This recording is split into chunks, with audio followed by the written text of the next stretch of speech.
Well, good night, good night, good night. It's a wonderful Wednesday night. I know that you are in a good mood in spite of all that is happening.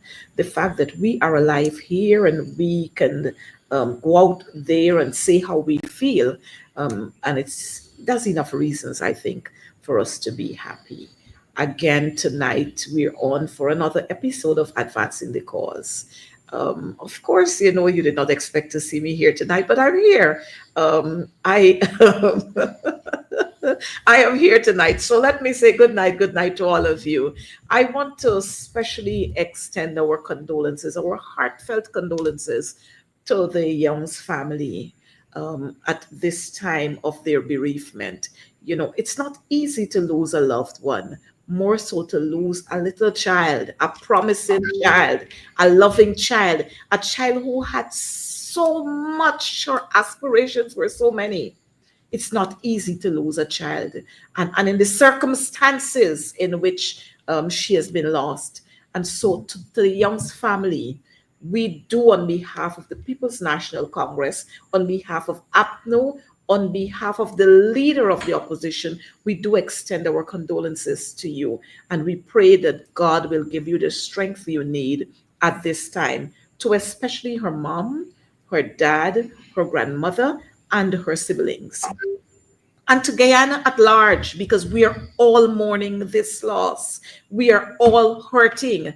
To the Caribbean, they too are hurting with us. Even the folks who are further afield, they are hurting with us. If you watch the comments, if you look at the vigils that have been held, you would understand the kind of impact this child's murder is having on all of us. And so, again, to the Young's family, do accept our condolences. And we want to reassure you that we will continue to stand with you until justice is served, until we get the answers that we're looking for.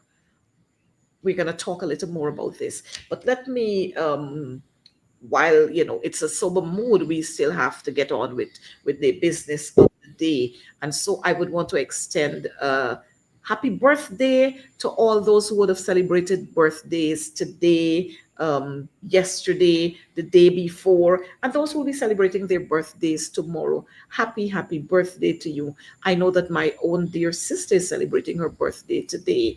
Claudette, we want to wish you God's richest blessing, and we pray that this birthday will bring you lots and lots of success, and that God's guidance will be with you always. We want to again extend congratulations to those who would have celebrated wedding anniversary. I saw today, as a matter of fact, tomorrow, Mr. Lancelot Baptiste, AA, who served as president of the Guyana Teachers Union, general secretary of the Guyana Teachers Union, sports chairman of the Guyana Teachers Union, and he's now serving. He also served as an administrator there too, but he's now serving as one of our nominee at the Teaching Service Commission. He is going to be celebrating his 60th wedding anniversary. Mr. Baptiste, you've got to give us some ingredients. Give us some of the things that you used there to mix that pot, because we would want to have our marriages last that long as well. So happy anniversary to you and your wife, Mistress Jean Baptiste, and may God continue to bless you. And to all those who would have celebrated anniversaries, we want to say happy anniversary to you as well. But like we said, tonight we are going to be talking about Guyana in crisis. I know a couple of weeks ago, last week, the week before, we've spoken about the final stage. This is it. The persons who create the confusion in this country, and we know who are the persons. And so tonight we are going to be talking about Guyana in crisis, because if you are brave enough and you're honest enough, you would acknowledge the fact that we are indeed in crisis. And so tonight, joining us, I am not sure what has happened with my co-host. He was here. I don't know if it's, again, GPL. Maybe we'll have to send out condolences to the management and staff of GPL. So I'm not sure if it's power outage on the Essequibo coast there. But I want to say to you that we have two other persons who are going to be joining us here, two guests who are going to be joining us. And I think maybe the power has been restored because I heard a little something there from Comrade Jaikaran. But we are going to invite our guests here with us. Comrade Jaikaran, if you're there, we're going to ask you to put your Yeah, good camera night. on. Good And night. I'm here. there he is. So I'm going to hand this program straight over to you because I recognize the GPL again, and I was sending out condolences to the management and staff of GPL because I recognize they blocked you out just now. But here you are, and so all over to you, sir. Thank you very much, P. Coretta McDonald. Viewers, good night and welcome to this, again, another program of Advancing the Cause. May I say that this program comes to you every Wednesday night from 6:30 hours to 20 hours. And we would have been repeating that on the program so that you will better understand that you should timetable yourselves every Wednesday night from 6:30 to 20 hours. You know, this program tonight, viewers, the topic, as indicated to us early on, is Guyana in crisis. And I repeat, Guyana in crisis. And so, as a total, a country, but as you go to sections, ministries, and agencies, maybe education is the worst of its kind. The Ministry of Home Affairs would follow. The Ministry of Local Government and Regional Development will follow. And there are a number of equals thereafter, all the other ministries. So none would have scored 5 as it relates to the operational procedures. But tonight, as we said early on, the topic is Guyana in crisis, and there's going to be a panel discussion. So before I outline to you what is going to be the areas in which we are going to focus, I want to take this opportunity to introduce the panelists tonight. You know, in this party, the People's National Congress, once you are entitled to certain positions by virtue of a number of things, you are entitled to that based on what we do for as long as we want to address you as that. So the first person I want to introduce tonight is Miss Shanika Haynes, a human rights activist, a women's rights activist, a very excellent, if you have that term, very excellent, host of all programs as organized by the People's National Congress.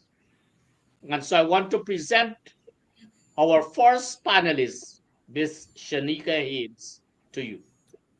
The Good second night. panelist we have tonight is Ms. Joan Ramasindu,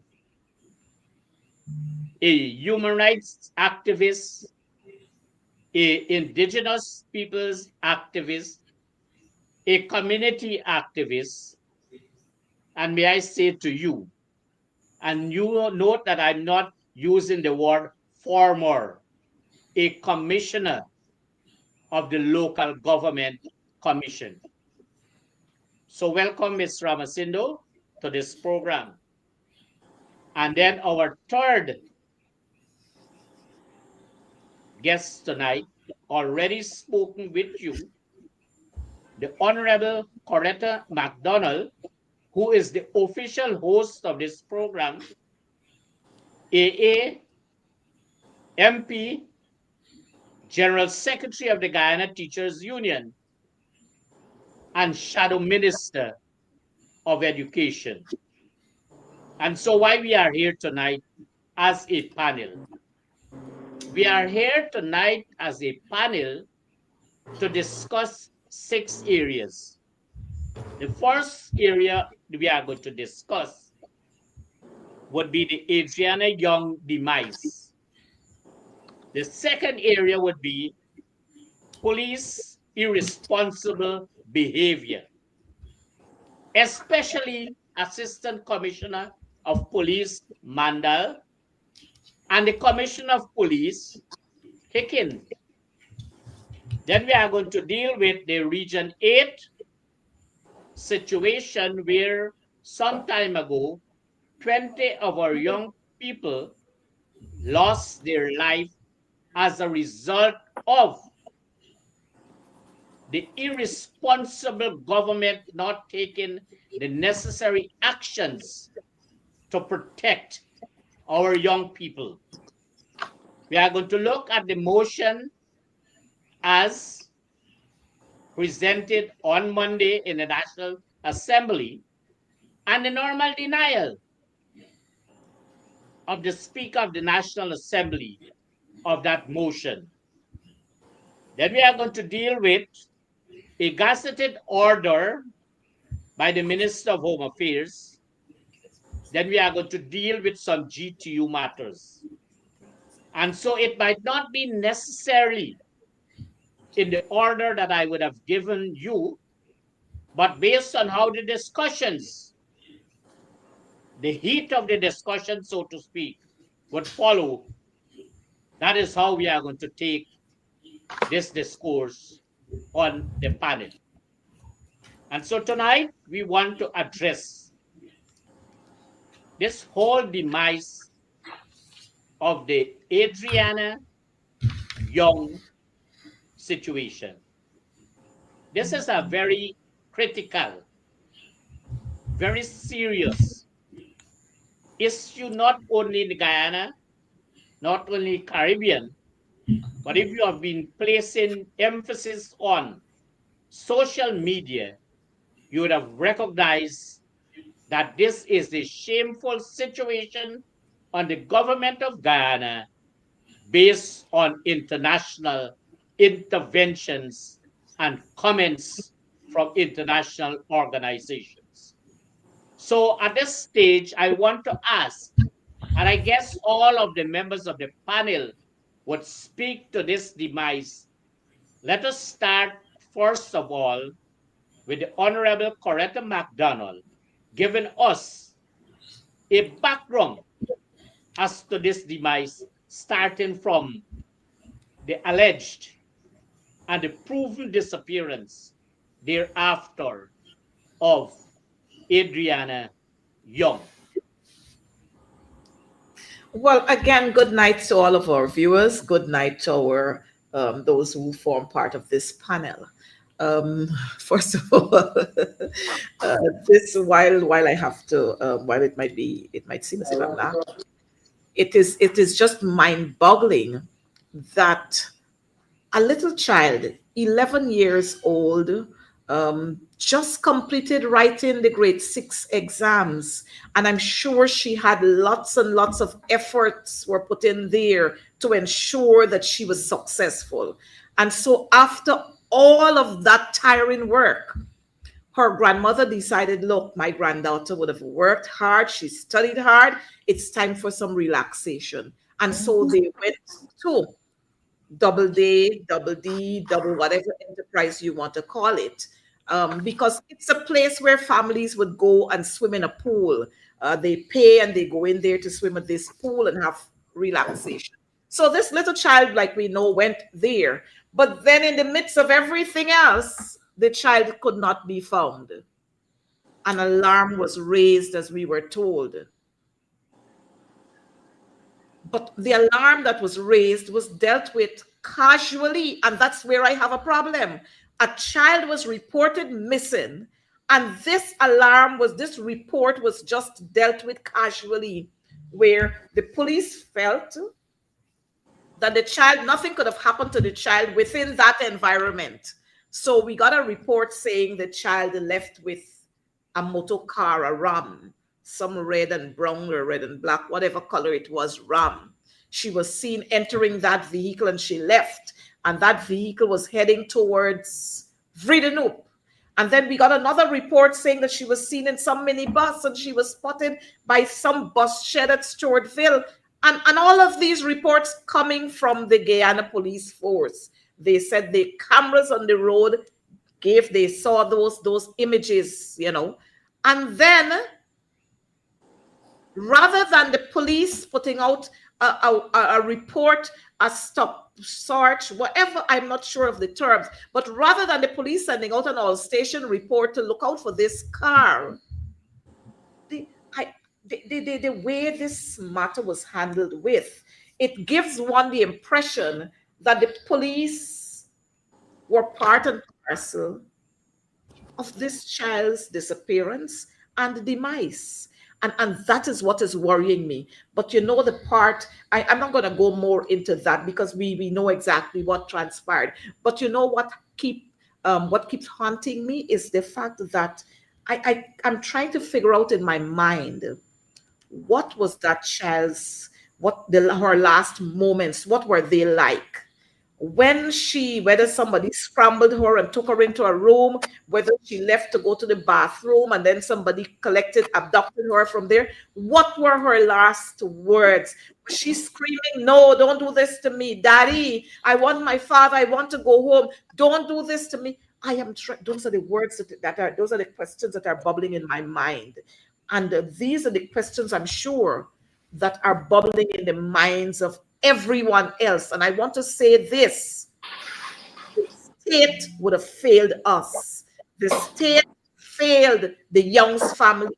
The state failed that little child, because if it acted before, this child would have been alive today. But rather, we saw the police protecting a building or buildings rather than going out there to look for that child. And this is where we have got to fix the wrongs. And again, who else was there manning the operations in that region? None else but is the assistant commissioner, whoever he be, a man named Manlal, whatever is his name. I'm sure the operator has him. We've got to put him up there on the street on this screen, because this is the man, this is the police officer, whichever region he is placed there to man. This officer, confusion and death follows him. Region 5, the Henry boys, he was there. I mean, I might be long-winded, but we've got to let our viewers know this. Region 5, he was there.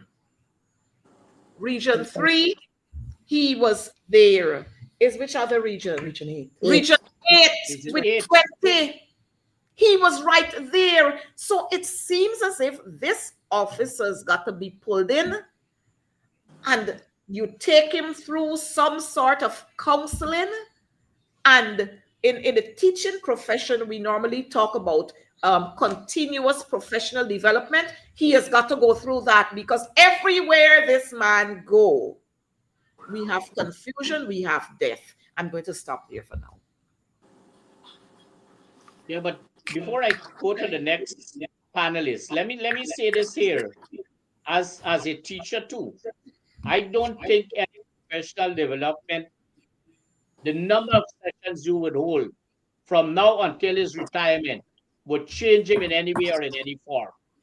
That is by nature the man, destructive as he is. In any region he would have gone.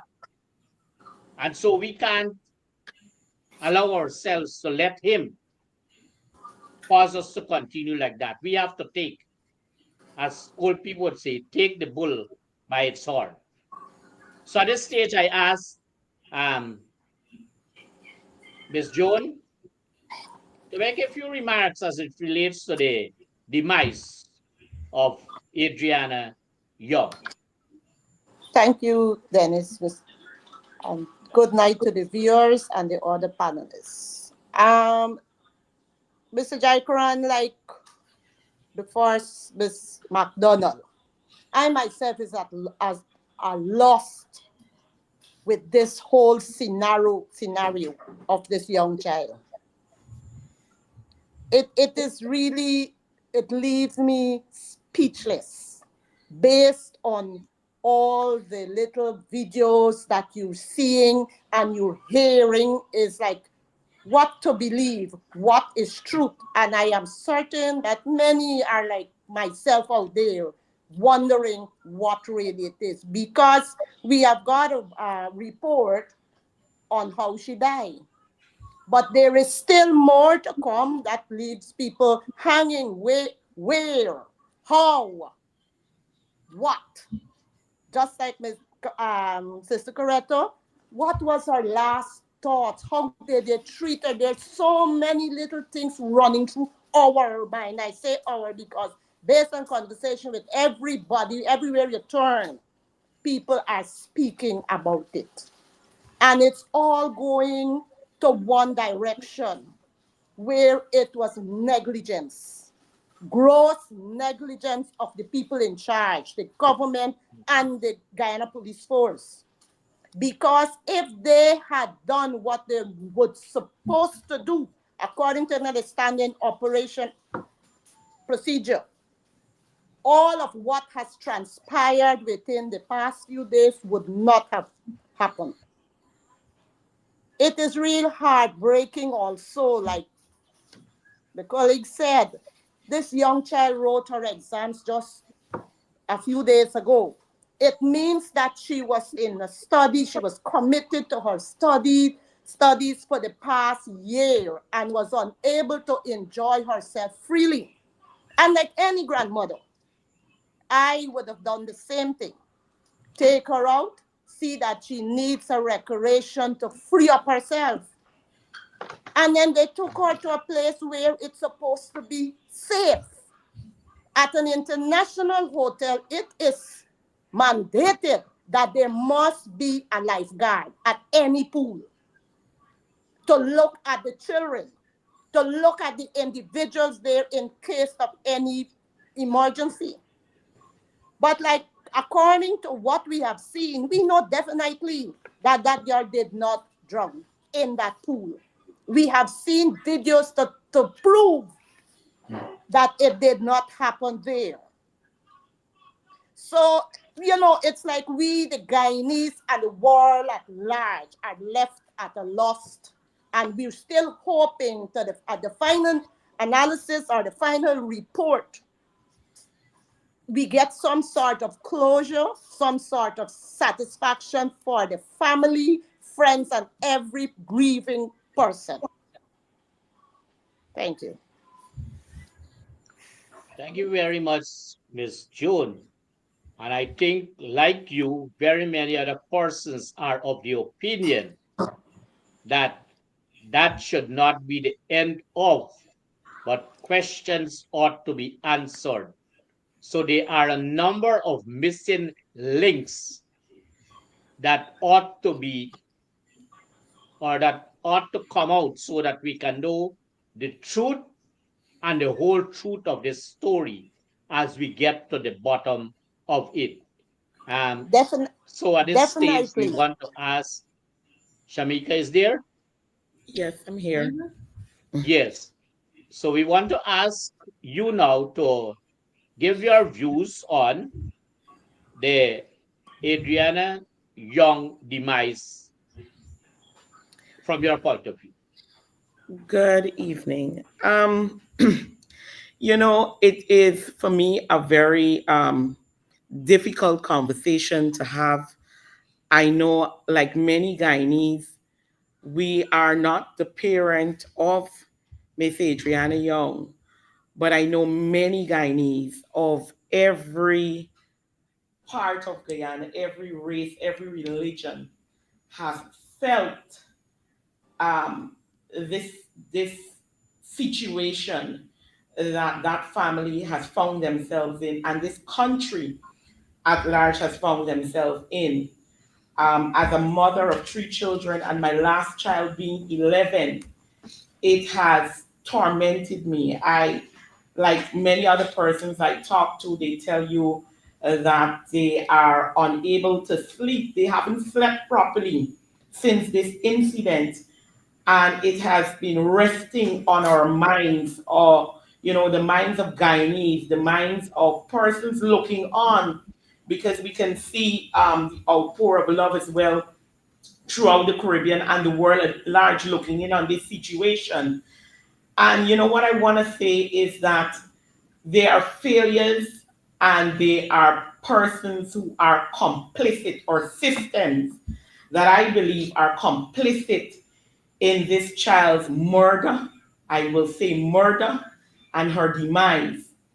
And one, the perpetrator, whoever they are, because more than likely it's not one person who would have committed this crime. The hotel, the brand, who have, what I will say, who have helped to cover this situation, the staff, the management, whoever they are. These are all things that we have to be able to look into. And when you come away from the hotel and then you move to the police, who obviously would have failed that family and this nation woefully in this situation, in how they would have operated from the time the child was reported missing to the time that her body was found. And then you bring the government into this, who would have had the opportunity to be able to find that child way earlier than they did, whether it was alive or dead, whether she was alive or dead. They had the opportunity to see something happen swiftly for that child, and it did not happen. It did not happen for the Young's family because a line of individuals and systems would have failed that family and failed this country. I remember going in the evening, and the last thing I saw was a live where persons were out in front of that hotel, talking about her being missing since earlier in the day. And coming from where I was a bit tired. I fell asleep. But I woke up that morning, and I went right away to start looking again at this. And it was obvious that this hotel had something to do with it, in my view, because any hotel, any reputable place would have wanted to clear its name immediately by helping the family to search, say, man, as a human, as somebody who understands somebody's looking for their child. Man, let me open up. Let's search everywhere. So, you're fine. You know that at least the child is not here. We didn't see that happen. We didn't see the police do that either. And I think these are the reasons that we're here.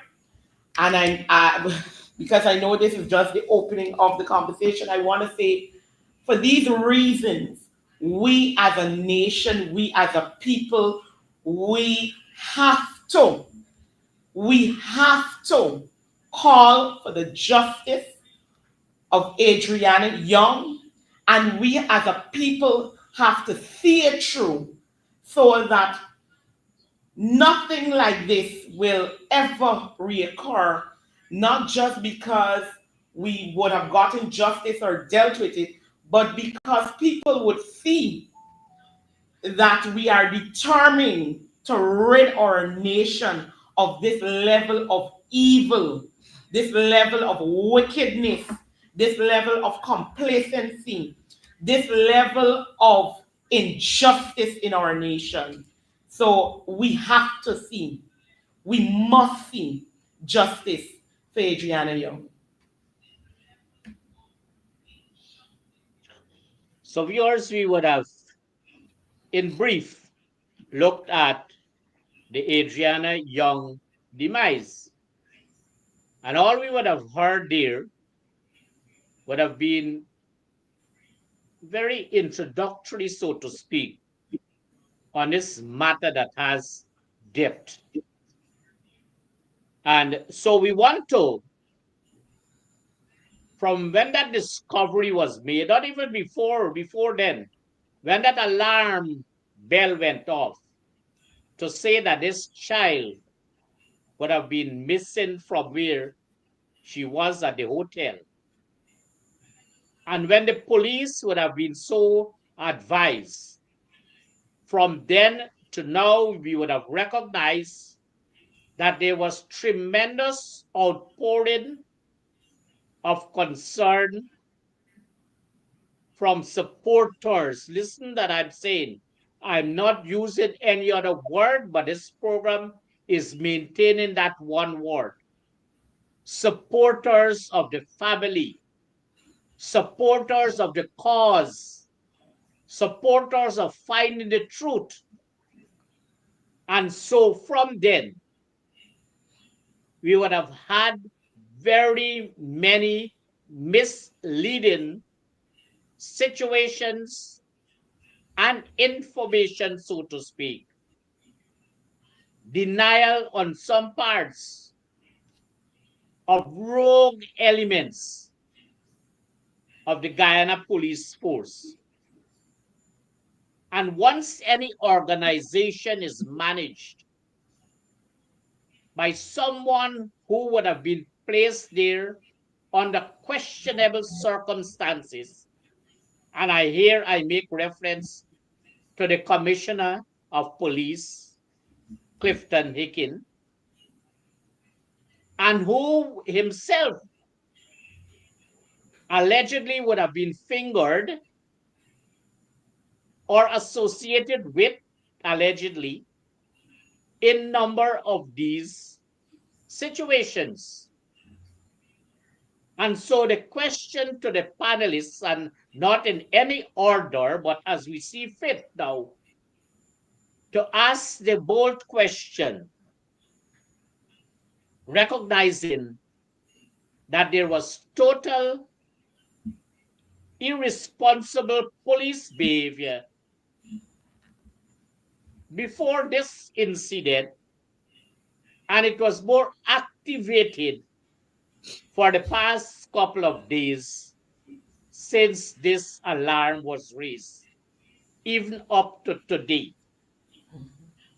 So if, as panelists, we can speak today, police irresponsible behavior, then it is going to be good for our viewers to understand that we are not in a good position in this country or in a good place in this country as it relates to police irresponsible behavior, and may I single out rogue elements, placed elements, selected elements of the Guyana Police Force. Not all our police men and women are in that standing. And if you recognize, not pointed to any of them, you see that level of dissatisfaction in some of them not wanting to do or to be involved. And those are the responsible ones. So as panelists, I am putting to you that based on all these observations, that there was total police irresponsible behavior, not only in this case, but in all the other cases that we know about, Linden, Region 5, and other regions. Region 8, as it relates to the 20 deaths that are still on the hands, the blood still on the hands of this government, the police, and so many other agencies. Can we speak to the irresponsible behavior of the rogue elements of the Guyana Police Force? Any of our panelists can go first. All right. Let me give Joan the opportunity to go first. Since I'm always on this program, let's have Joan and then Shanika. Okay, thank you. You know, as a former educator and still is in my own little way, it's really embarrassing to know that we taught to the young generation. As teachers, there wasn't social studies where you teach them that the police is there to protect you. But what the young generations are seeing today, it's something vast different. It's not only in Region 4, it's not only at this specific time, there are times before where you see the irresponsible act of members, I should say some members of the Guyana Police Force. looking at what they've been doing within the past few days, as far as I am concerned, it's a sense of agitation. The people seeing these police and all they're seeing is that they're coming with their guns to shoot us based on what is being seen on social media, what is sharing. I want to say also thanks to social media so that the population can see what is happening. There is proof of their irresponsible behavior. Now, who is being held accountable for those persons that were shot? Let's say the last three persons that were shot by the police. Have we heard anything about that situation? The guy from Buxton. Then the night there was the guy on the road, I think it was Camp Street, where they shoot the guy, hold him in the throw. We saw the video where they throw him in the vehicle back. Someone was shouting. And it's like, what did that guy do? That's my question. And you're not getting answers. I want to point out that also, you know, people of today, the first thing they say, what Granger did do, what the coalition do. But I want to say with proud, I am very proud of one thing that the coalition did is had this country as a safe zone. As a parent, I was safe for my children to go out before 2015 and now from 2020 to now. My sons go out, it's like I am up until they return. When they return home, I say, thank you, Lord. And I am certain that these are the cries of many mothers today because what had happened between 1992 to 2015, we're seeing happening again from 2020 to now. And it also I question also the level of these individuals that they recruit in the police force. They are there, and it's like just to get at you. It's either they're trigger happy or something is really wrong with them.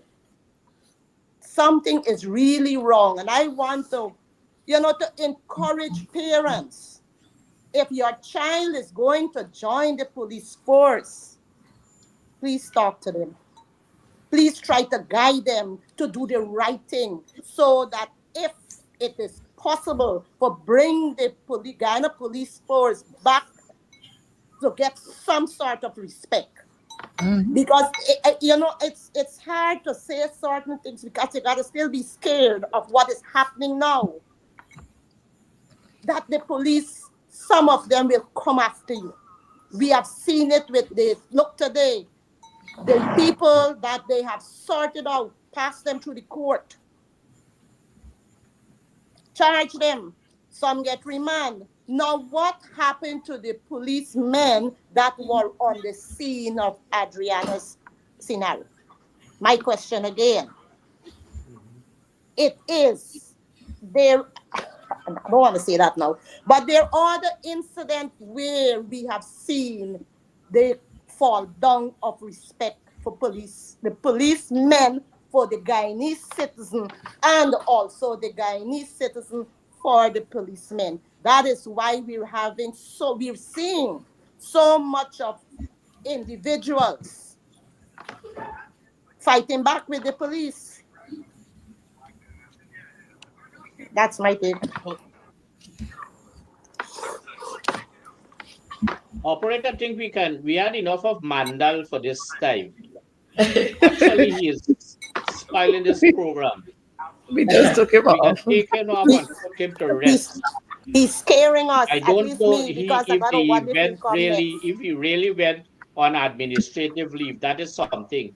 Very many persons in this country are sent on special leave and administrative leave and all sorts of leaves. But if you turn up there, wherever they were working, they might not be there, but they are in another equivalent position doing work. So don't worry with this thing they call administrative leave. Don't bluff people in this country. Don't bluff. Stop bluffing people in this country. And so let me give a little piece of this as it relates to irresponsible police behavior. You know, on Monday, I was on special assignment, and I know they would want to find out what special assignment I was in Georgetown. And when that assignment would have been concluded about 15-30 hours, I ventured to go to lend my support to the family at Public Hospital, Georgetown. At that stage, when I arrived there, the place was very quiet. Persons, supporters were there. And in a space of 5 minutes, the TSU ranks arrived in a vehicle, a canter, so to speak, without asking questions. They ventured into that public hospital compound, Georgetown Public Hospital compound.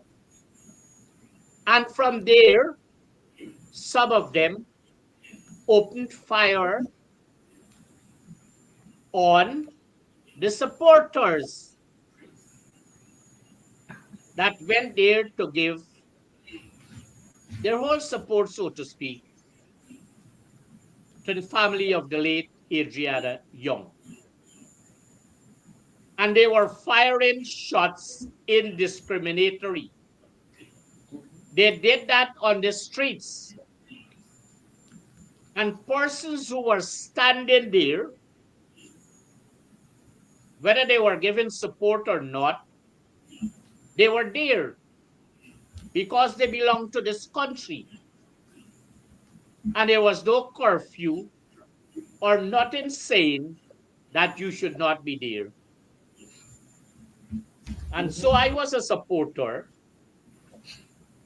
and I would have been one of those persons who received 2 shots, one on my right leg and one on my left leg. It is Oh, showing wow. here. And so I was there to give support, and no person that was there, none of the supporters, I saw them behaving in any derogatory way. But when these persons came up there, they started firing his shots indiscriminately. And not only me, very many other persons showed the shots they received, like I showed my one there. And the story went on. And so if you look there, those of you are looking on your screen there, you'd see on that particular day what would have been happening there. You see, there were 2 vehicles that came, another supporter there is speaking, people running for shelter there. It is showing on the screen. This is evidence that is there. And so, look, you see what is happening there? And they are turning it to say that you had the maternity ward next to where this postmortem was taking place, but none of the supporters had any weapon to fire. So where the firepower came from? All the firepower came from the rogue elements of the Guyana Police Force. And you are seeing all of these things right now. What happened then, what happened tonight, because of this level of irresponsible behavior by rogue elements of the Guyana Police Force. You know, this stop and search that they have is very convenient. And let me give you 2 before I ask the other panelists. Let me give you some situations right here in Region 2. And I'm not afraid to name them. Every time they have a roadblock or a stop and search, there is this particular traffic sergeant in this region, not the license officer. You see heavily tinted vehicle passing and they are saluting. Do you understand that? The police are saluting the businessmen and the contractors of this region as they pass with a heavily tinted vehicle. And But the it's ordinary man that you can see through his vehicle, they are stopping that vehicle. Well, let me tell you about this police sergeant. His vehicle is tinted, even on the tires. Dark as can be. And so these are all the rogue elements. But let them know. And I'm not afraid to give them my name and where I live because I'm not afraid of them. And I'm making this. This is not only seen in Guyana, but internationally. We have to stop being afraid. While we respect them and their uniform, their behavior is not keeping up with their uniform. They do not understand simple operational procedures. And because they did not follow the SOPs during this entire process and all the other processes and events and incidents in this country, that is why we are getting these situations. I think I give my part of it there as to the rogue elements in the Ghana. I can stay 5 hours and talk about them, you know. I know them in out. I know them by name. I know them by rank, starting from Hickins. All by name, all by rank. Um, And this thing you call special branch, I know all of them in this region here. Because as soon as I get to an activity, I know the number of the vehicle that they roll up in. And sometimes they cover us using the vehicle of the business community. And I know all the numbers too. I have them listed here, 22 numbers. Heavily tinted vehicle. But I'm going to call them on my program one night. So, viewers, I think you had this is a whole body for me, not a move. So I give a chance now to the other panelists to speak on the issue of irresponsible police behavior in Guyana. well, In fact, it's not. It's go right ahead, Shanika. I want to start out by saying, like Mr. Jaikaran said, all of the police officers are not bad. I would have witnessed in this week many officers, many senior rank, assistant commissioners, etc., who are disgusted with the state of operation of the police force that is now being run as an arm of a political party to do the biddings of that political party instead of doing what the motto says, serve and protect. There are many of them that are fed up. I know we just took Mr. Mandal's face off, but I will say this. We've seen him enough, but I will say this about him. I do not for 1 second agree with anything called leave or being Administratively. administrative leave or being sent anywhere else. It is at this stage, if the government wants to say to the people or show that they have even just a little remorse or just a little care for this population, that Mr. Mandal would be fired and investigated, starting with the Adriana Young matter. And I believe as well that they should investigate him in all the other regions where we had all these other tragedies. Because unlike some, I do not believe in coincidence.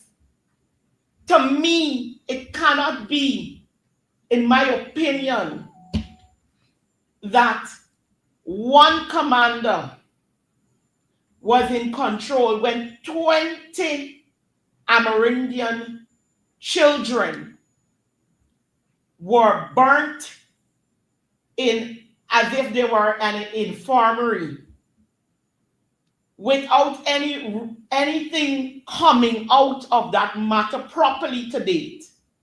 It cannot be a coincidence that the very same commander was the commander in charge when we witnessed again what happened to the Henry boys and Harris Singh in Region 5. And again, I will say that that matter bears so much similarities to what we're seeing as well in this case of Adriana Young. Because it's some of the same things that were said in that case you're hearing, except this is not in a pool, but we're hearing and we heard then that these two young boys may have been sacrificed. And we also heard that it may have been done allegedly by a big sponsor of the current government.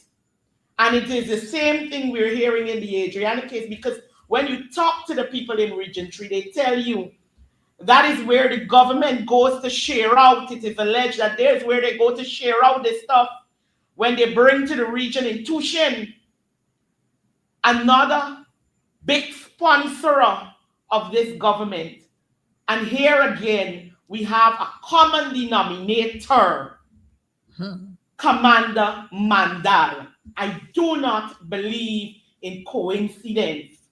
And I am saying that he should be fired and investigated in all of those matters.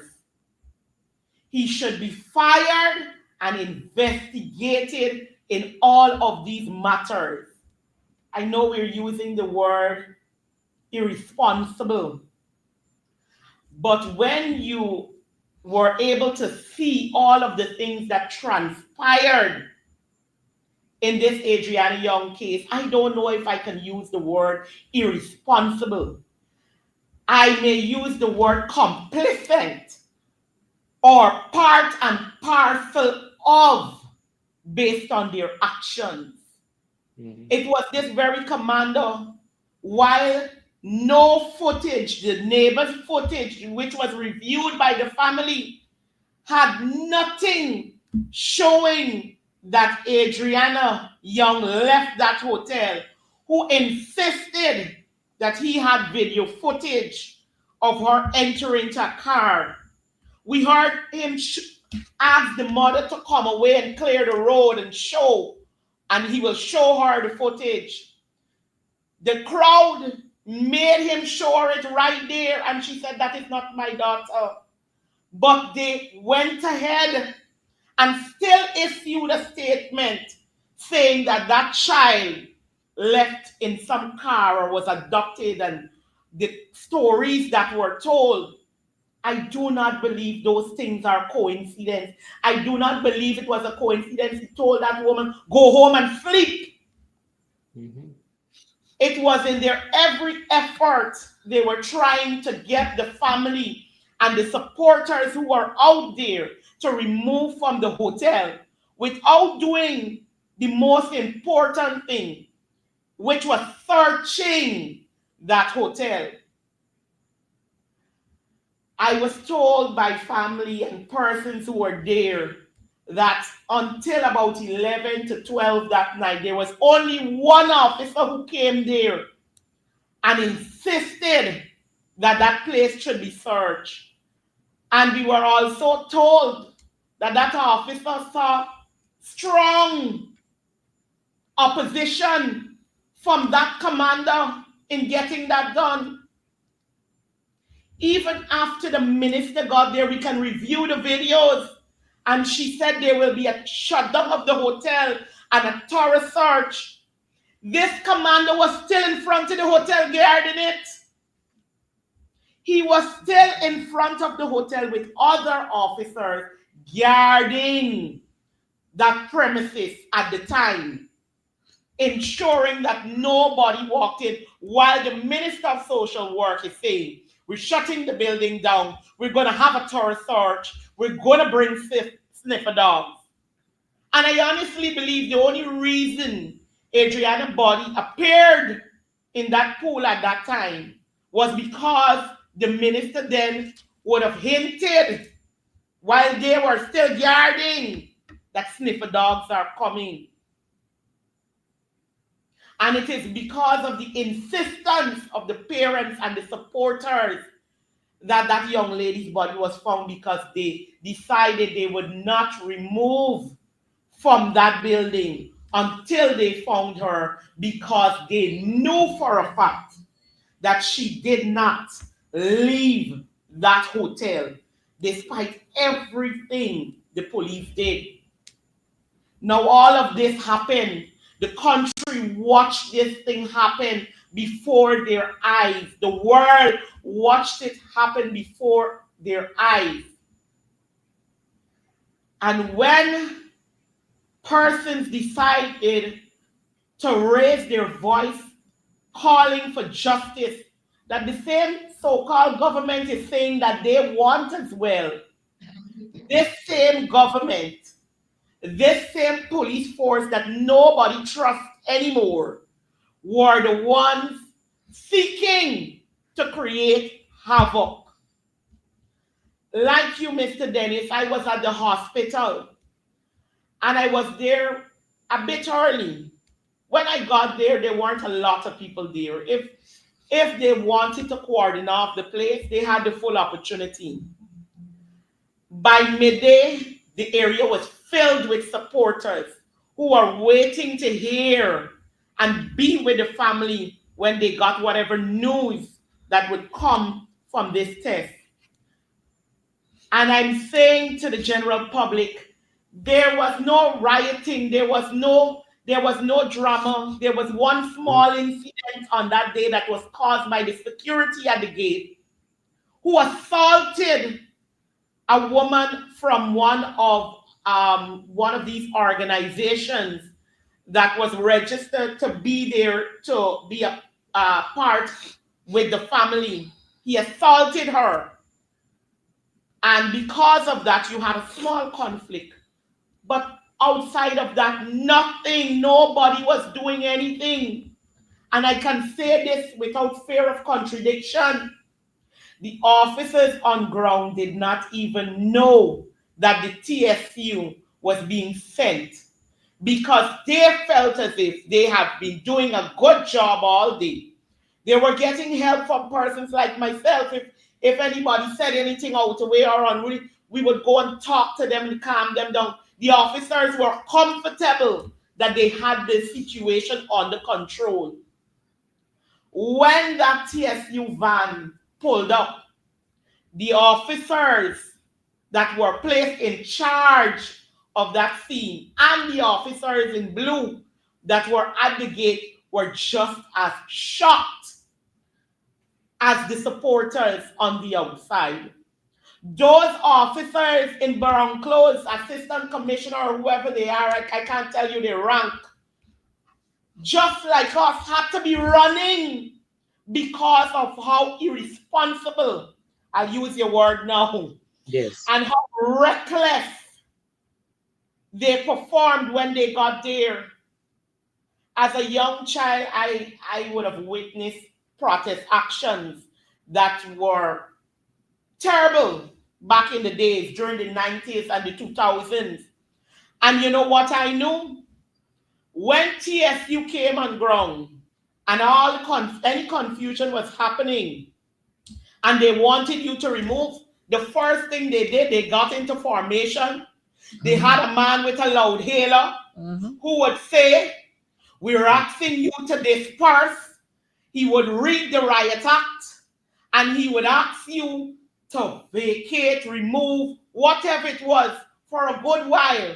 So you had the opportunity to clear the scene if they felt it was a disturbance, etc. No, at this stage, in this age, under this government, they feel that that is not necessary. We're going to jump out with van and we're going to just shoot up. We're going to shoot where we want. We don't care who is their child, big person, nobody. I had a big lady who was sitting next to me that we had to get out. I helped to get about 6 persons to emergency.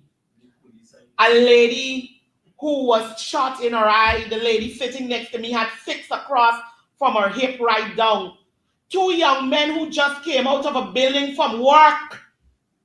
I don't know, I sent the photos just now. I didn't share it before.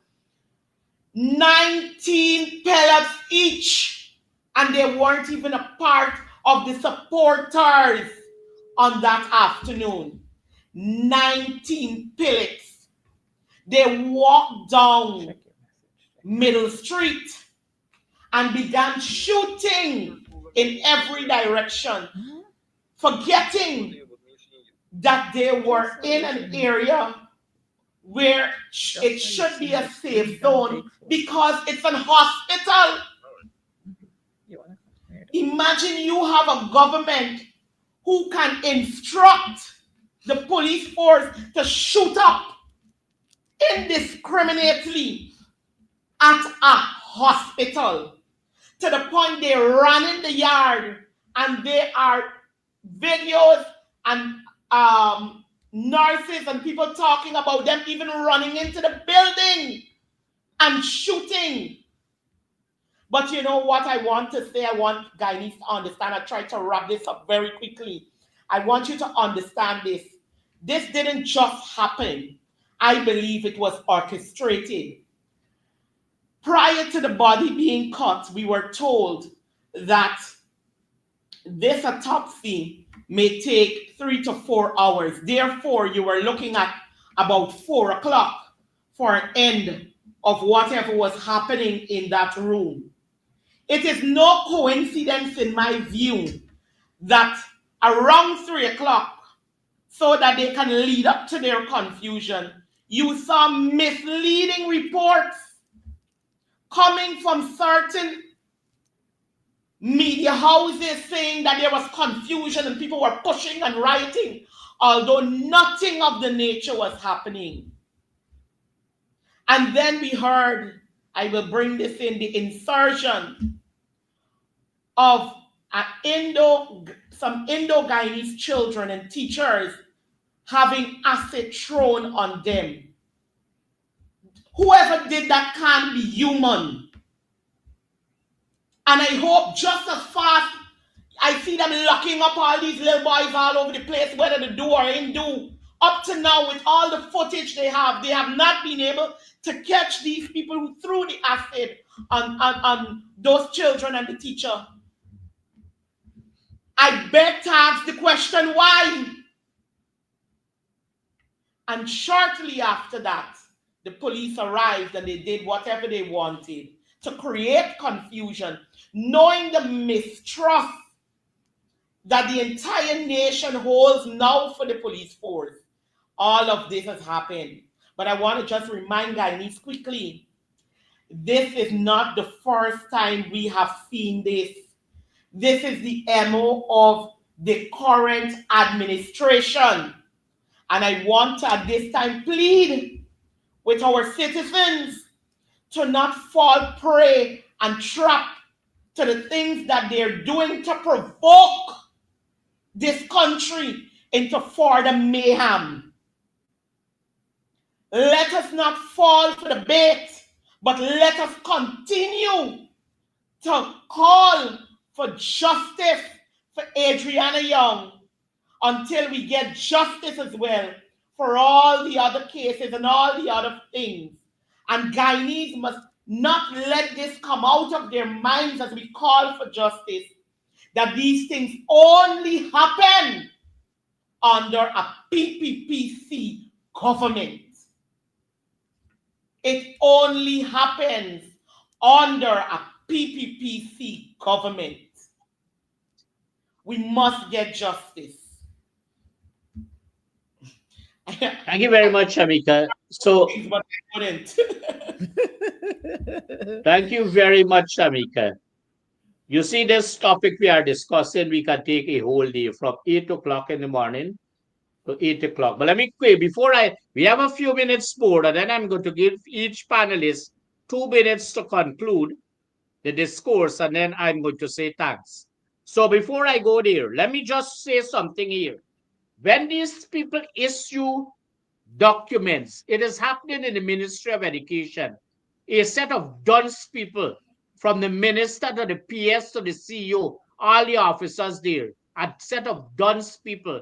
Every time on this program, I speak to them about how do they write what you call memos. Let me tell you, this is a official gazette, legal supplement B, dated the 29th of April, under the hand of, if you look at the person's signature, you don't know a person exists. But if you see the print at the bottom, then you know a name exists. And the name is, I don't know anybody by the name of that, but I call the name Bridley Horatio Ben, MP, Minister of Home Affairs. Now let me say to this minister, and all those who are good enough to coin this here as part of the official gazette with all the appendages there. At the last part of it, it says that administrative regions guide, there shall be no public meetings, gatherings and assemblies of persons, processions or marches in any public places during the hours of, let me say this one, when you have dunce people, you always get these things. 12:30 a.m. If you go with imperial system, it is different. 12:30 a.m. Let's look old and new, so people would understand.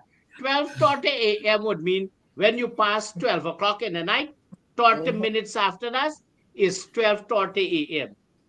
And here when this chap, you call a minister, who went to clean streets the other day. That is what they pay him for, clean the streets. Hear what this gentleman says here. 12:30 a.m., that is 30 minutes after midnight, to 5 a.m., which is 5 o'clock, so to speak, in the morning. This is when they are saying these things can happen. And they issue this gazette here, this document. Check it. Check it here. If you go on the metric time, and that is the military organization he's running there, the Guyana Police Force, you use it in 100 hours. So it would be officially 30, right? 0, 30 0, hours. 0, 30 hours. Mm-hmm. So, and if you go in the morning, it would be 5:30 hours, which is 5:30. So you have to interpret this here. And if they are to charge anybody after 5, between 12:30 and 5 in the morning, then they are okay. But after 5 to till 12:30 in the night, you are free to do what? They have said that in this document here. The bright people with Don said that in this document. So I thought it best. We have a term that we use to describe them. We call them bright duns. And that's who they are. But if we were to look at that document, the haste with which this document came out is always worrisome. I have not heard a word from the man who scribble, this little scramble up thing. Maybe Mr. Jaikaran, you've got to take him back to writing classes where you have the double lines and you teach him how to form the letters. You've not heard a word from this man who is supposed to be the Minister of Home Affairs. Not a word on this issue. You've not heard him on so many other issues. Just last night, and we're talking about the reckless man of the Guyana Police Force. Just last night in Linden again, a young man was shot directly in his face, in his eyes, and he was standing at his door. I mean, I don't know how and when the police force, the Guyana political force, think that they are going to have a good relationship with the members or the citizens across this country when you behave in these kinds of reckless manner. And it leads one to want to believe that maybe those guys who are operating that way, they are the scrape heads. It leads you to believe that way, and it leads you to say that they're probably smoking up before they come on the road. Because I can't understand how right-thinking men who are supposed to protect and serve would just turn up and start shooting. Like one of my colleagues just said, you would hear on a loud hailer, please clear the road, clear the road. If you don't remove, then we are not responsible for whatever, something to that effect. But you don't hear anything. All you would see, a truck pulls up and a set of hungry, angry, illiterate men jumping off of those trucks, and they start shooting. Ridiculous, like one of our viewers is saying. And I don't understand if this is the police force that you want us to talk to. I mean, yes, hats off to Mr. McBean, Assistant Commissioner McBean, and some of the members of the Guyana Police Force who acted there as matured, professional men and women. Very, very nice. And I'm wondering why the thugs, I'm going to call them that, why the other thugs, something can't rub off on them. But again, if we look at what happens at the top, and old people always got a saying, what falls from the head, it doesn't fall far. It falls right by the shoulder. So from the head, if you recognize how Irfan Ali behaves, very arrogant, very stupid, then you would understand why the others are behaving this way. Like the young lady had to remind him that you were a scrapehead, you were a thug. He was leading there when they wanted to overturn Karen Cummins' vehicle. You remember? He stood there and he attempted to even push the barricades down when they were standing in front of Parliament building. He was part and parcel of organizing the invasion into Pegasus when President Granger was there. And now he wants to tell people that you should not react. And mind you, we are not condoning or condoning these kinds of behavior. But when people are hurt and you don't provide the kind of assistance and answers, people will behave erratic. Imagine critics was right there on the night. He viewed a whole lot, the entire pool, and he was saying, nobody there. Look, y'all tell so and sing. If he ain't got nothing else to do, shut up and listen. Don't write stupidness here. Listen, because you need to tell Jagdio and you need to tell, what's his name, Irfan Ali, that they have children. And every cow gonna cry for their calf. So don't come here and write nonsense. Go tomorrow, wait for tomorrow when Jagdio go on his comedy show. As I was saying, we have to let these people understand you are there to protect and serve, and if you behave irresponsible, you'll get irresponsible responses. And that's what happened. The people have been there doing what they have to do peacefully. Well, as soon as you turn up, the TSU, as soon as they turn up, chaos. As soon as they turn up. But let's talk about this same man, Mandal. That man has got to be removed from the police force. And you know what? Let me say to our viewers, the PPP continue to guard the criminals while they prosecute the innocent.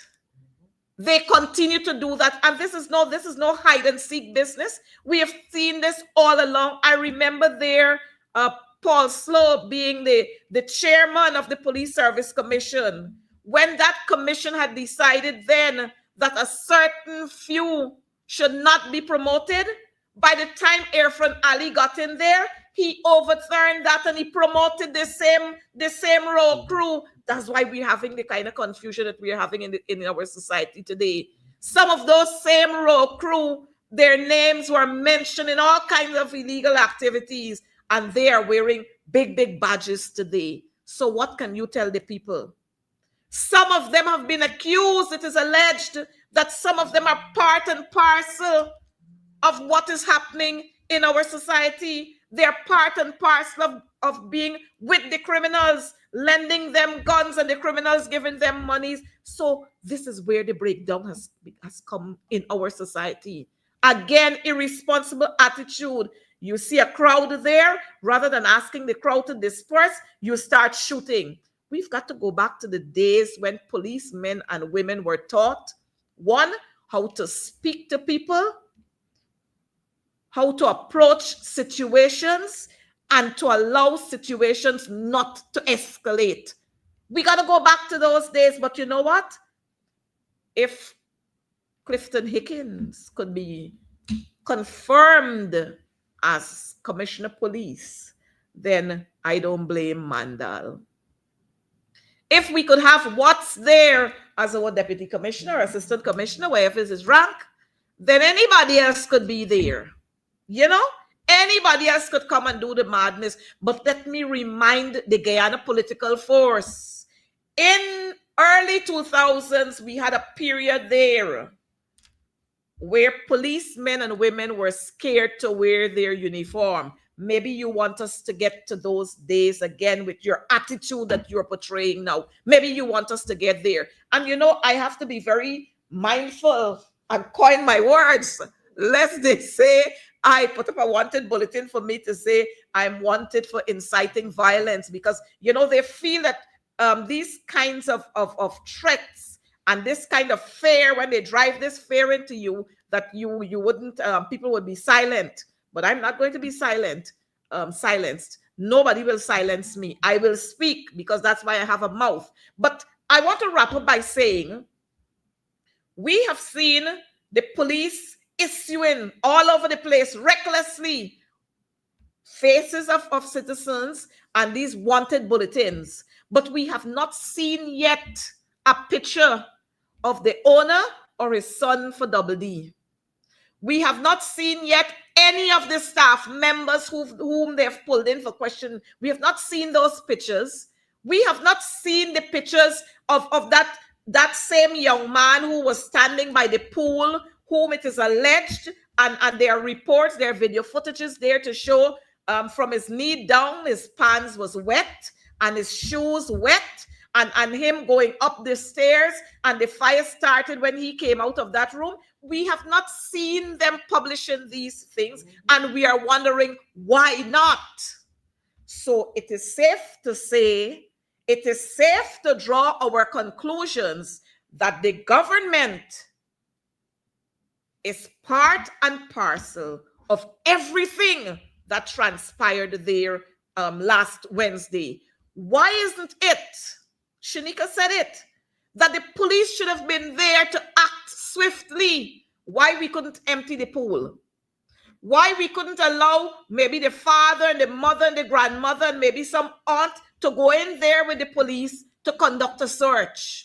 Why, after all of these videos are circulating, you're not seeing anything? No action was taken, which is simply saying to us that we can't trust the Guyana police force. We can't trust anything coming from the mouth of Barajagdio. Well, we can't trust him ever since, because he didn't know who was Sue. He didn't know who was Sue. He forgot for a minute who is Sue. But I want to say to us that it is not safe any longer for adults nor their children in this country. And parents, let me caution you, if you're going to take your children out to public places, then you must be there with them every move they're making. If they're going to go to the bathroom, you have to go with them, or have an adult go with them to the bathroom. Don't send your children to bathrooms by themselves. Don't allow your children, we're going to have to go back to those days where we're going to have to sit and have moonlight gaffs with our children, play sall out and hopscotch and drop it Peter Boy right in our yards, or sit with our phones and we play games right in our yards, because you see, this time here is not nice time. This time is crucial times we're living in. Guyana is in crisis. And to ensure that we and our children are safe, we got to hold their hands and stay close to them, because they're not safe anywhere. Nowhere. And we want to call on all and sundry. Mind you, this child's death is one that will live with us for a long, long time. And you notice, it has not taken on, like the PPP want to put it, oh, it's a black against Indian. That's what they want to push out there, the race line. It's not about that. If you look at those video clippings, you're going to see every single race crying. Persons are crying. Persons are shouting. Persons are wailing. Look at when they shouted at the child's body. They're seeing the body in the pool. Look at the people who ran in there. All races.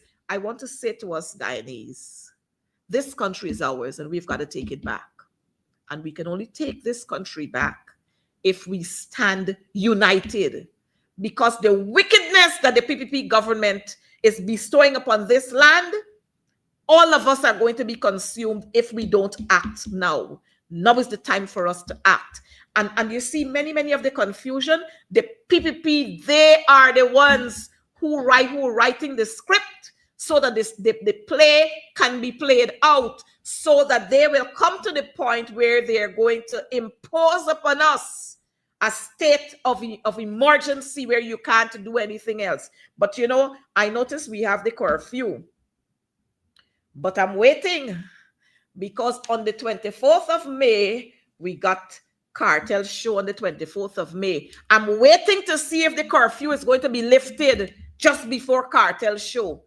And so, Guyanese, I want to say to you, keep your monies in your pockets. Labara Jagrio, Priya Manikchand, Anil Nandalal, Irfan Ali, the First Lady, and all of them, let them go to the show. And let them carry Doubleday Boss and his son. Let them go to cartel show. Keep your monies in your pockets, because these people don't care about ordinary people.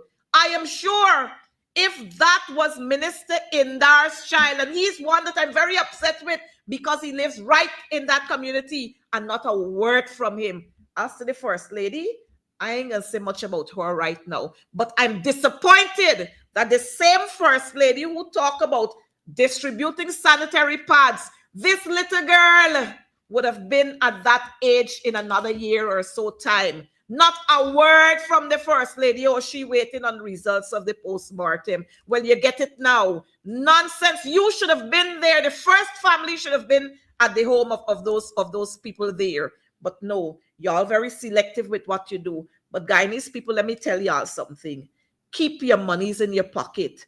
Let a man who cooking curry chicken or chicken curry, let he and his entourage go to cartel show. But I am waiting to see. And you will join with me to say all they care about is making monies and more monies while you continue to starve. I'll pause here for now. Thank you very much, MP McDonald. So we now take closing remarks from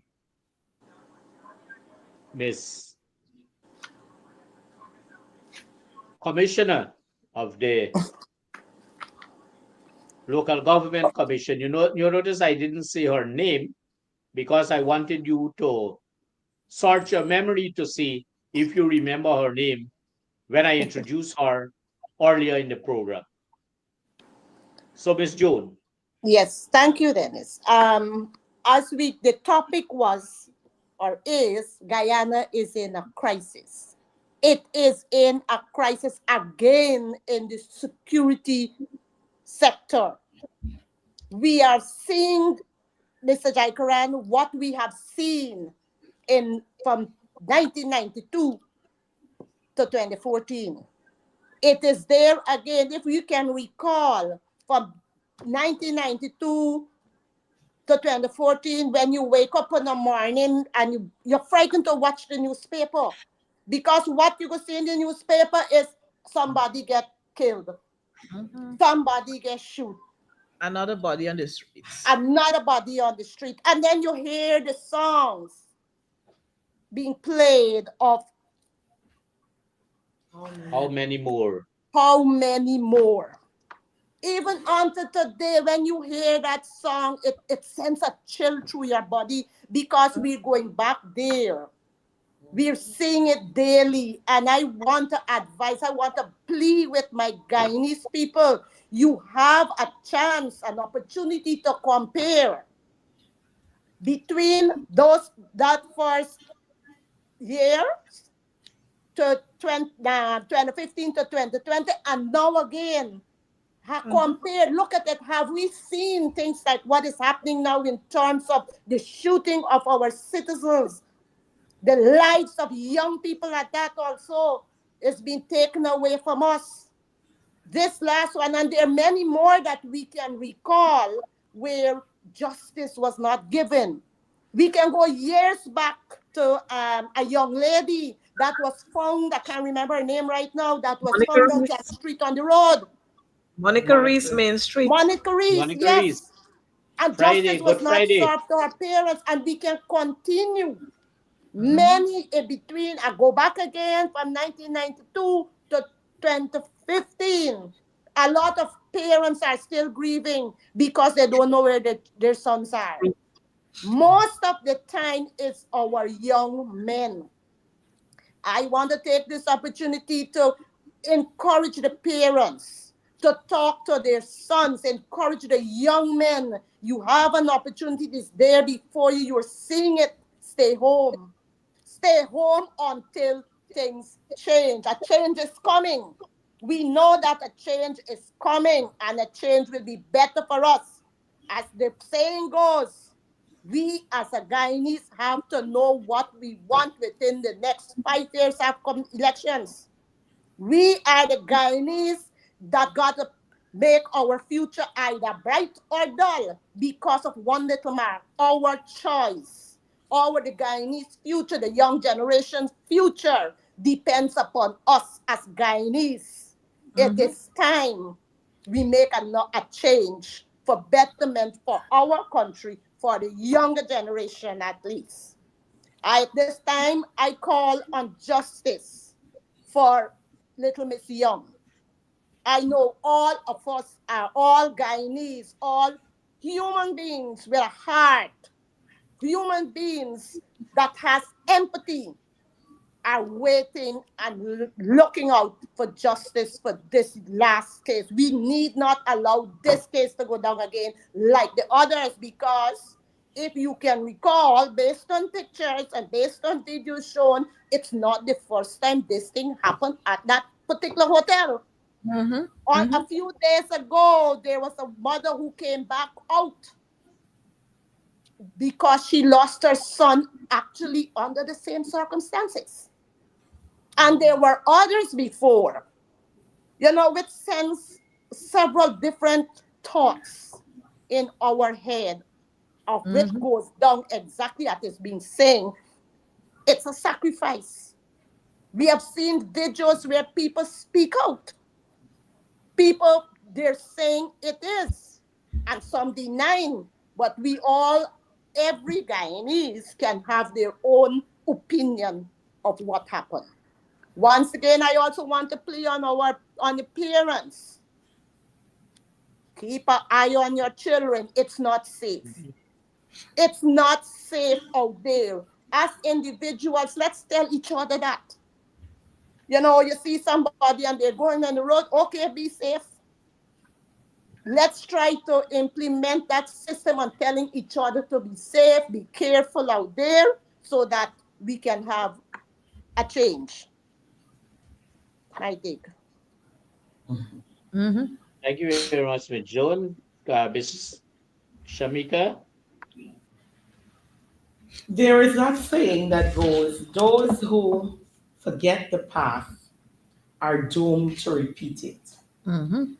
And this is a phrase, a statement, a saying that Guyanese at this time needs to hold dear. What we are seeing here today, it's nothing new. We have experienced it. Yeah. We have lived it. The government is putting out a curfew now. We had a self-imposed curfew in the 2000s because we were afraid to be on the road after dark. Mothers used to banish their children to not come in after 6 o'clock. It was a self-imposed curfew that this country was under the PPPC government. Yep. And here now, we're entering again into a state where they're implementing the curfews because why? The same reasons. The Guyana police force is being used as a weapon against the ordinary people of this country and a protector of those who are viewed as friends, family, and favorites of the government. And we cannot afford it this time round. I am grateful in this time that we have social media because thanks to social media, the world is watching. Mm-hmm. People are seeing. People are becoming wiser. So the difference is from then to now is that a day like today in this situation, Guyanese have become united in calling for justice to Adriana Young. Every race has called for justice and stood firm in supporting the family. And what we are seeing is a government who are not accustomed, especially in an election year, seeing the unity of the people of this country. And this is something that we must hold on to as we move forward in the remaining months of this year. We must hold on to our unity. We must continue to speak out against the wickedness and the dictatorship of a government who only aim and mission is to have whatever they want, to do what they want, to keep power and a dictatorship over a nation. I want to say to all Guyanese, this is the time to set the record right and make a change. I can say many other things to close, but I will close with this because I strongly believe one of the things as a nation that we must do, we must pray. And this time we must continue to pray and call upon our God to ensure that what we are experiencing here is brought to a swift end. And for all those who maybe you may not believe in certain things about the Bible, or you may not believe that everything is politics, you may believe a whole host of different things, but I will give you one scripture that sums it all up. And this is exactly what Guyana is seeing now. The Bible says, Proverbs 29:2 says, when the righteous are in authority, the people rejoice. Your choice. But when the Yep. wicked beareth rule, the people mourn. Mm-hmm. We are mourning, Guyana. Morning. Yes. We do not want to continue to mourn. And because we do not want to continue to mourn, we must take this year very seriously in everything that we do. And I dare say, whenever that time comes for you to go and vote, bear this scripture in mind because it's also your responsibility. Because whichever type of government we have at our head will be either to our joy or our peril as we mourn as a nation today. Thank you. Thank you very much. Operator, if you can just put back the Honorable Coretta McDonald on screen, I want to. Ms. McDonald, you are finished. I don't recall. Are you finished with your closing remarks?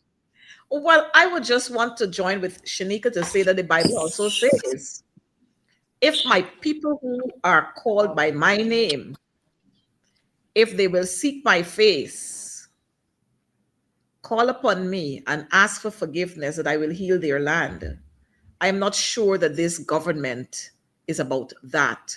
This government is about more money, how you can punish the poor people, and you host diamond balls. You know, that's what's important for this government. What is important for this government is contracts, more construction, crazy construction, plenty construction, so that they can thief more monies. Guyanese people, just remember, $100,000 is not worth a life. $100,000 is not worth your integrity. $100,000 will not take you through a month. So don't get carried away with $100,000. Don't get carried away with a black tank, because that will not be your future. Your future depends on the choice you make today and the stance you take. So if you stand for righteousness, if you stand for what is right, then you know what will happen. This country will be a better country. This country will return to the country that says, along with our motto, one people, one nation, one destiny. And again, if you look at what is happening in this country at this time, it is the people, the six races who are mourning, the six races who are hurting, the six races who can't trust anything that comes from the police, more so the government. And we want to, I am embarrassed for our people. I'm embarrassed for this installed regime. These people don't have any shame. Could you imagine? People from all walks of life, from around the Caribbean and North America and further fields, they are feeling the pain for the Young's family, except Jagdio and his cronies. They don't feel any pain. Could you imagine that? Any government that is worth its salt would have wanted to resolve and to have this murder solved. But rather than having justice for this family, they prefer to shelter the criminals. And if you look around, look at who they walk around with many, many times. Look at some of the elements who are around them. People with criminal past, persons with criminal past. You look around, look at Charles Ramsey when he walks around. People with criminal past he got walking around. You look at Jagdio. You look at some of the people that he's posing with. That's what they're interested in. But my Guyanese brothers and sisters, let me say to you, this country belongs to all of us, and we have to make it right in this country. So let me encourage you to go out there. Ensure you go out, you get your ID cards, you are registered, so that you can put the X at the correct place. Because for Guyana to grow, the PPP PPP must go.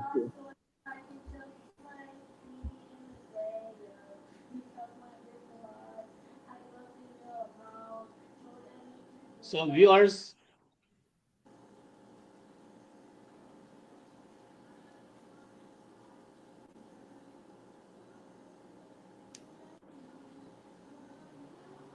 So viewers,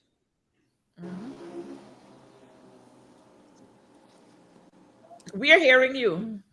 We're hearing you. yeah, so viewers, good night. So I want to say three things, and they are going to be brief as I close this program tonight. The first thing I want to say on behalf of the panelists and on behalf of this program to again convey to the grandmother, the mother, the father, the siblings, the immediate family members, friends, and the learners of this country, our condolence from this program. And we say, may her soul, that is Adriana Young, may her soul rest in peace In peace. and rise in glory. And the second thing I want to say is that, operator, if you can put the four of us together on the screen so that people can see. He is unable to do so at the moment. Good. If we are, so this is enough. I want to say to the viewing public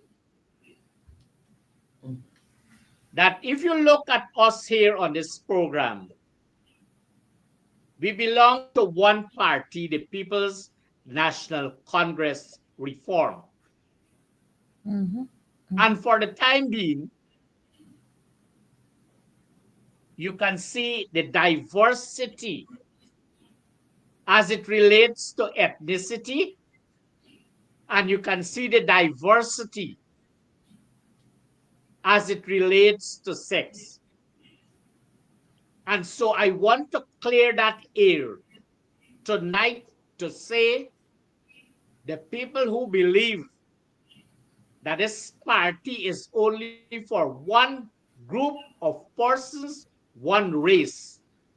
Let me put a blanket on that tonight to say that this party has always been a diverse party in very many ways and in very many means.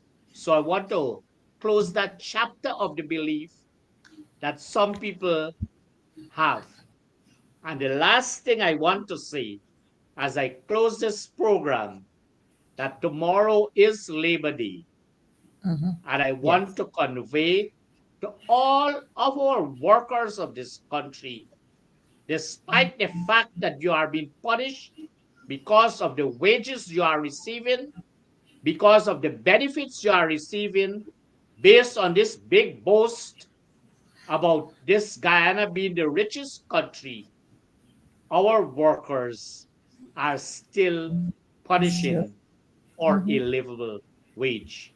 But as you go out tomorrow, ensure that you celebrate the goodness, the love, and the kindness of what the late Hubert Nathaniel Critchlow would have taught us to do as it relates to trade unionism. Once again, viewers, thank you very much. Continue to support us as it relates to, because some people, when you say listen and support, to continue to look at this program, to continue to submit to us any information that you think we can bring to you. Thank you very much. May God bless you. Thank you very much, members of the panel. Thank you for Thank having you. us. Thank you very much for having us. Jesus, Lord.